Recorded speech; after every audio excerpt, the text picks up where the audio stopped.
तो भारत की जो पारंपरिक युद्ध क्षमता है ना, उसमें एक बहुत बड़ी छलांग लगी है। और ये सिर्फ एक नए हथियार की बात नहीं है, ये तो भारत की जो सैन्य सोच है, उसमें एक बहुत बड़े बदलाव का संकेत है।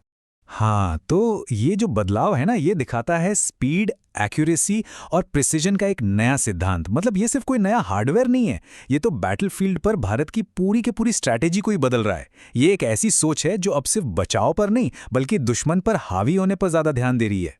इस मिसाइल का नाम ही इसकी ताकत का अंदाजा दे देता है। प्रलय, यह संस्कृत का शब्द है और इसका मतलब ही है विनाश या महाप्रलय। तो नाम से ही जाहिर है कि इसकी क्षमता क्या होगी।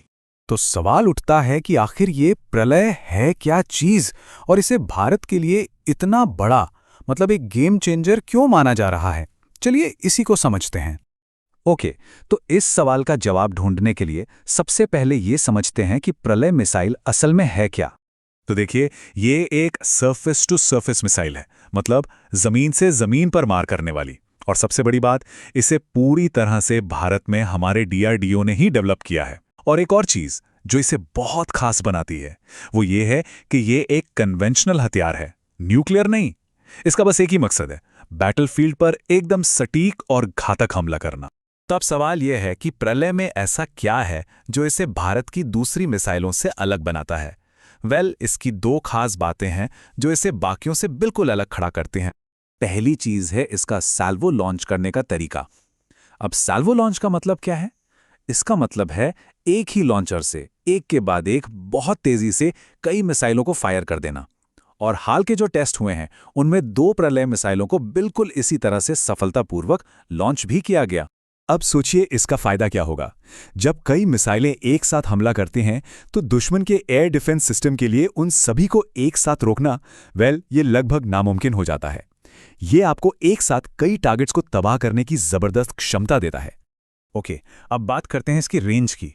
प्रलय 150 से लेकर 500 किलोमीटर दूर तक के टारगेट को निशाना बना सकती है। अब ये जो दूरी है ना, ये इसे बैटलफील्ड पर स्ट्रेटेजिकली बहुत ज्यादा महत्वपूर्ण बना देती है। और इसकी ताकत, इसका अंदाजा आप इस बात से लगाइए कि ये 1000 किलोग्राम तक का वॉरहेड ले जा सकती है। 1000 किलो, ये किसी भी टारगेट को पूरी तरह से नेस्तनाबूद करने के लिए काफी है। और ये सब कितनी तेजी से होता है, सोच भी नहीं सकते। कमांड मिलने के सिर्फ 60 सेकंड के अंदर ये लॉन्च हो सकती है। मतलब दुश्मन को संभलने का मौका ही नहीं मिलेगा। ये क्विक रिटेलिएशन के लिए एकदम परफेक्ट है। अब आते हैं इसकी दूसरी और शायद सबसे बड़ी खासियत पर, इसका रास्ता, यानी इसकी ट्रेजेक्ट्री। देखिए, एक नॉर्मल बैलिस्टिक मिसाइल जो होती है, वो एक गेंद की तरह एक प्रिडिक्टेबल घुमावदार रास्ते पर चलती है। आप अंदाजा लगा सकते हैं कि वो कहाँ गिरेगी।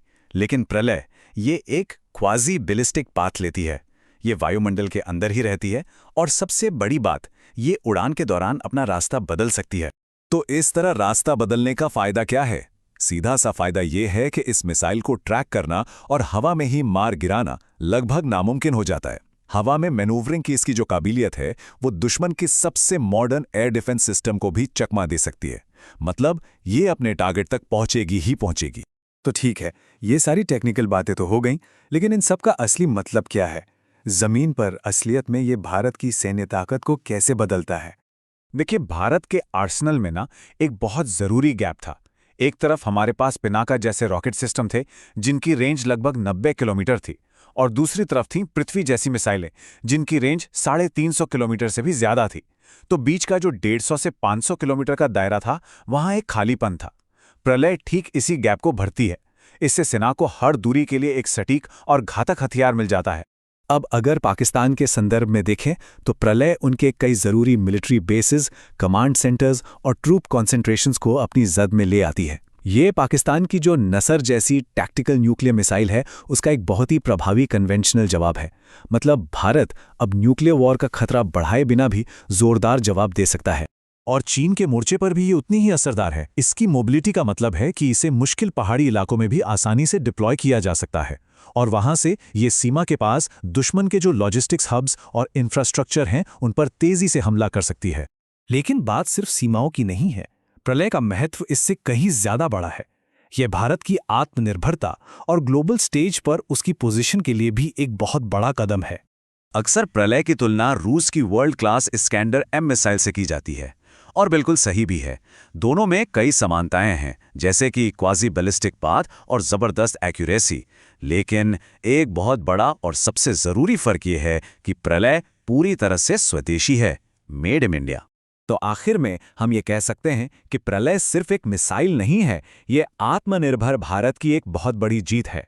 ये विदेशी हथियारों पर हमारी निर्भरता को कम करती है, भारत की अपनी डिफेंस इंडस्ट्री को मजबूत करती है और हाँ, भविष्य में इसके एक्सपोर्ट की भी काफ़ी बड़ी संभावनाएं खोलती है। तो कुल मिलाकर ये है प्रलय की कहानी। ये एक ऐसा बदलाव है जो भारत को सिर्फ प्रतिरोध से प्रभुत्व की ओर ले जाता है।